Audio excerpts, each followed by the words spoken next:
DCFM 88.9. It's a very good morning to the Mayor of Dubbo, and that is Matthew Dickerson. Mr Mayor, good morning. A very interesting council meeting last night. It was, and I've been missing you. I haven't seen you for weeks, and now twice in 1 week, so very exciting. Yeah, very exciting indeed, I don't think.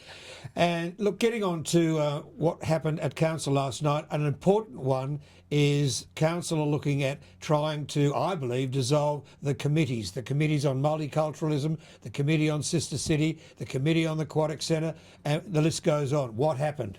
So if I go back just a little bit of history briefly, Richard, the resolution from council, when this new council was created, the first meeting we had in January 2022, one of the resolutions put forward was to create all the committees again because they'd all been disbanded. Yep. And we thought as council that wasn't a great idea, so a resolution went through, formed the committees, and the resolution said for the term of council. So that should have meant those committees that were going to be formed were done until September next year. Now, a couple of months after that, we said a bit more information on the committees, and we also said, let's review them in October 2023. So that was fine. The review came forward. That review that was put forward by our staff, 40-page report, talked about these committees sometimes aren't perfect, maybe the engagement isn't perfect, they waste a bit of staff time. So there was a recommendation from the staff to basically remove a lot of those committees.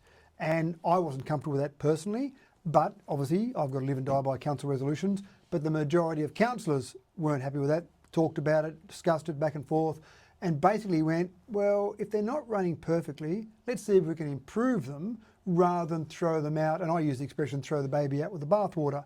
Let's keep them, let's improve them, let's see if we can change the terms of reference, let's see how we can engage people better rather than just throw them all out. So we finally resolved to keep all 17 of those committees and just each of those meetings, the first meeting is just have a bit of a workshop session with that committee to see if we can do it better, modify terms of reference, get those committees more engaged.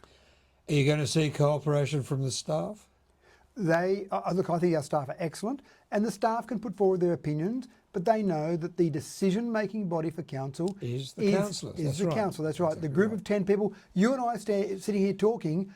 We can't make decisions. I can't make decisions. I can promise you the world, but I'm only one of 10 votes. The decision-making body is the group of councillors at a council meeting. So sometimes people say, oh, the staff maybe do that, or the staff said to do that. Well, no, that's wrong. The staff can put forward recommendations.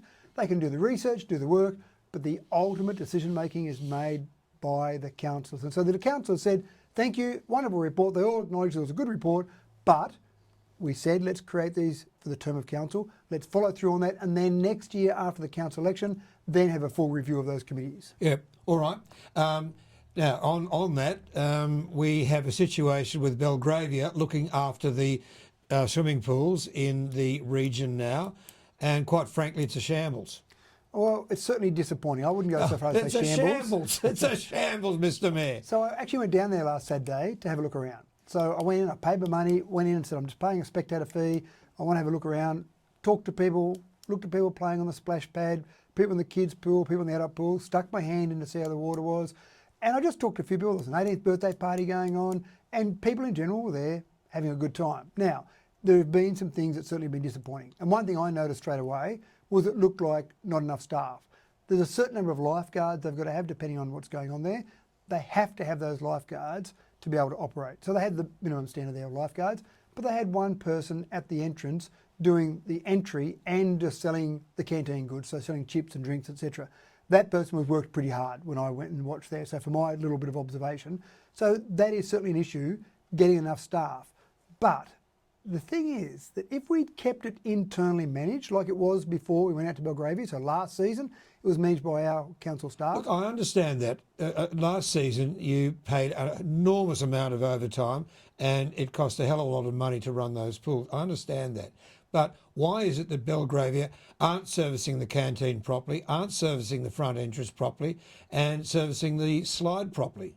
It simply comes down to the ability to get staff. Now, they are bringing staff in from other sites because Belgravia have got sites across Australia and New Zealand. They've got a huge advantage over what we would have if we were still managing it as an internal process in council. We don't have other pools we manage in other states, other countries. We would be using whatever staff we could get, and there'd be a very real possibility, Richard, with the staff shortages we've got across this city at the moment, that we wouldn't even be able to open the pool because I think we would have struggled to get the minimum numbers we would need. So it's not ideal. It's not running as well as I would like it to run. Councillors in general are saying exactly the same thing, but we've got a contract with Belgravia. We'll continue to work with them. We believe they've got the professionalism to be able to make it work. They just need to get the right number of staff to be able to operate. Well, let's hope so. Speaking of the pool, Councillor Shibley had a motion regarding looking at our future pool situation and also a motion regarding trees as well. Now, I have told you countless times that Dubbo, compared to other cities with their tree planting, this place is shabby. And it is. And I've been away on holidays for a month and I went to Stanthorpe and I looked what Stanthorpe have done. I've looked what Tenterfield have done. And I've looked again at Armidale. Mate, we're just not in the run. We're just not in the running. We are shabby. So Councillor Showery brought through a couple of notice of motion last night at the council meeting and he talked about two different things. One was the Indoor Aquatic Leisure Centre. Yes. There have been a number of reports, a number of costings done, a number of things that have been looked at in the past, but it's never gone any further. Mate, a 25 metre heated indoor pool is going to cost a fortune. You're absolutely spot on, but it's going to cost a fortune. Why isn't this council now searching and looking for grants from federal government and from the state government as Orange, Bathurst, Lismore and Wagga have done? Why aren't we down that track? So this is exactly what Councillor Showery was asking for from our staff, to go and get the previous information. Don't go and get a new report done. Don't go and spend money on a new business case. Get the information that's already been sought before. There's some strange situation with a previous report in the previous council that couldn't be released to the public, so we've got to get to the bottom of that one. But in general, Councillor Showery said, please, let's go and find out all the stuff we've done before in recent history, not forever, about an indoor heated pool, an indoor aquatic leisure centre, whatever you want to call it, and let's look at that and see what we can do. And hopefully, with the information that we'll have there, we won't need to go and get something new done. We should have enough information there. We can go and start saying, we know what it's going to cost, here's how it's going to operate, and let's go and start searching for some funding for that. About $20 million. Well, that's for starters. It's not just the cost of building it though. We know it costs money to run our 3 pools now. It would cost more money to run that pool in addition too, because it would be a 12-month of the year pool. It wouldn't be a half of the year pool. So there's all that to consider, but let's get the information that we've looked at in the past. And the tree planting, we've got no significant budget set aside for tree planting at this stage. Oh, no. But what Councillor Showery put forward and supported by councillors was the idea of looking for ways we can try and find opportunities to do tree planting, maybe working with other organisations that do tree planting. Basically, ask the CEO to say, how can we do this with a limited budget that we've got? When I was on council and you were on council, and when it was Dubbo City Council, we used to have a tree planting one Sunday every year. Council provided the trees in the holes and people put them in the holes, planted them and watered them. That doesn't happen anymore. And that was a cheap way of planting trees, but it doesn't happen anymore. I don't know why. Yeah, and these are sort of things, basically what Councillor Showery asked for was, what opportunities are there? Let's have a look at doing things like that. How much does it cost for trees compared to how much would it save us if we had the community involved? And again, there are some great community groups out there that would love to get involved in tree planting. How can we facilitate that? So I'm not sure what will come out of that, but that'll be a good process to look at that. REACT. What's happening?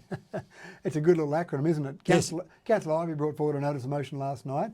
And one of the things that is absolutely crucial, Richard, is that we have, as Dubbo Regional Council, we are part of a renewable energy zone. Mid-Western Regional Council, Warrumbungle Shire Council, Dubbo Regional Council are part of the Central West Arana Renewable Energy Zone.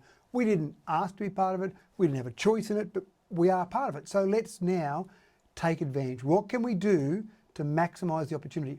There's going to be over $20 billion spent, 37 different projects built, 11.5 gigawatts of power, 42% of the power for the state is going to be generated here in our res.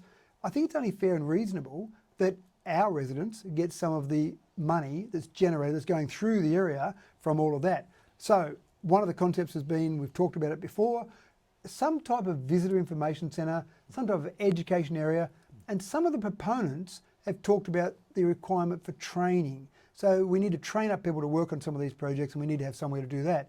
So what Councillor Ivey brought forward was the concept of the REACT Centre, and the idea there is to combine all those into one, do some training, do some education, have some activities around renewables. Education is an important part of it as well. And if we can get that right, Parkes Radio Telescope, 100,000 visitors a year. Cooma Discovery Centre, 150,000 visitors a year. If we could get that right, imagine 100,000 visitors coming to Wellington to look at this REACT Centre. That would transform Wellington. The tourism that would go through Wellington would be fantastic. I would think Wellington's the ideal spot for it. I've got to agree with you there. And of course, the rub-off effect is the caves, and then the rub-off effect is obviously the zoo here in Dubbo and the accommodation, because Wellington couldn't handle the accommodation of 100,000 people going through the place all the time. No, that is good. Yeah. On that, now, sorry, but the idea is not for us to build it. We don't think we should build it or operate it. I agree. Yeah. The whole concept that Councillor Ivey brought forward, and again supported by councillors, was to do a business plan, not to go out and hire a consultant for $100,000, but internally we've got enough skills with our staff to do a basic business plan. I'm talking about basic here.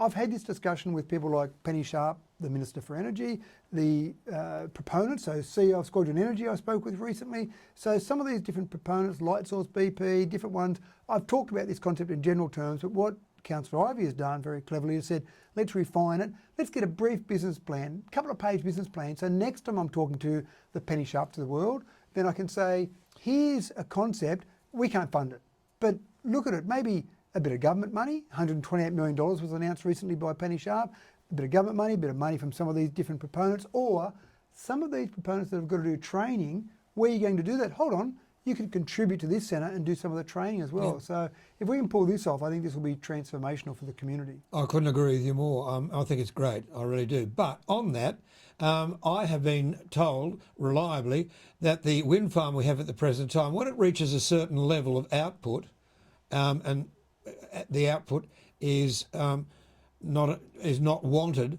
by the grid, they switch the turbines off. So it's actually a really complicated market, and we went down with councillors to a visit to the Badenga wind farm, and you go to the main control centre there, and up on the wall is the spot price of electricity. Yep. Every 5 minutes, that spot price updates. Now they've got people in an office somewhere, and it's almost like trading the share market. So they're working out what to do with electricity. Do they generate? Do they send it off to somewhere to store in batteries? Do they send it to the grid?